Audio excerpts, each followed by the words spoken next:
അങ്ങനെ ഇന്ന് 5 ദിവസത്തെ പാക്കിങ്ങുണ്ട്. അപ്പം വൈഫിനോടും കുഞ്ഞിനോടും ഒക്കെ യാത്ര പറഞ്ഞ് ഇറങ്ങിയാണ്.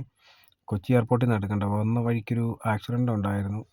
ഒരു ഓട്ടോ ലോറി ഇടിച്ചിട്ടിട്ട് നിർത്താതെ പോയി കേട്ടോ.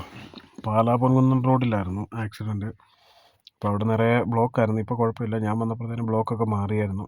ഞങ്ങൾ നേരെ ഇനി കൊച്ചിക്കാണ് പോകുന്നത്.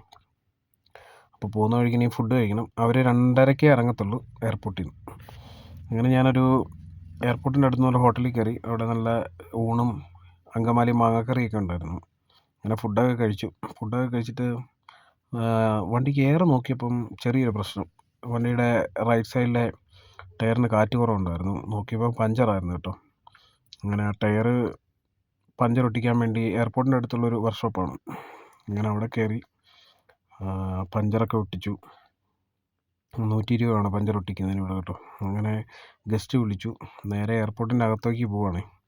അങ്ങനെ ഗസ്റ്റിനെ എടുത്തു. അവർക്ക് കരിക്ക് വേണമെന്ന് പറഞ്ഞു. അങ്ങനെ കരിക്ക് കടയിൽ കൊണ്ട് നിർത്തി.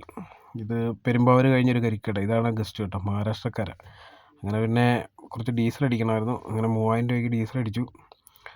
ഡീസൽ അടിച്ചപ്പോൾ ഫുള്ളായി. ഇവിടെ ഡീസൽ റേറ്റ് വരുന്നത് 94 കേട്ടോ. അങ്ങനെ ഇത് നേരിമംഗലമായി. നേരിമംഗലം പാലമാണത് കേട്ടോ. മൂന്നാർ ഫുള്ള് പണി നടക്കുവാണ്. അടിമാലി കഴിഞ്ഞ് ഫുള്ള് പണി നടക്കുകയാണ്. ഇതായിരുന്നു നമ്മുടെ ഹോട്ടൽ. അങ്ങനെ ഗസ്റ്റിനെ അവിടെ ഡ്രോപ്പ് ചെയ്തിട്ട് ഞാനൊരു ചായ കുടിക്കാൻ വേണ്ടി ഇനി പോകണം. ചായ കുടിക്കാനല്ല, ഫുഡ് കഴിക്കാൻ പോകണം. പോകുന്ന വഴിക്ക് നമ്മുടെ 2 കൂട്ടുകാരുണ്ടായിരുന്നു, അവരെ കണ്ടു. അപ്പം ഞാൻ നേരെ ഫുഡ് കഴിക്കാൻ പോയി. ആദ്യം ബീഫ് പറഞ്ഞു, പിന്നെ ദോശ ഉണ്ടായിരുന്നു. ദോശയൊക്കെ കഴിച്ചിട്ട് ഇനി കിടക്കാനുള്ള പരിപാടിയാണ്. അങ്ങനെ കിടക്കാനുള്ള സീറ്റൊക്കെ കമത്തിയിട്ടു. ഇനിയും കിടക്കണം.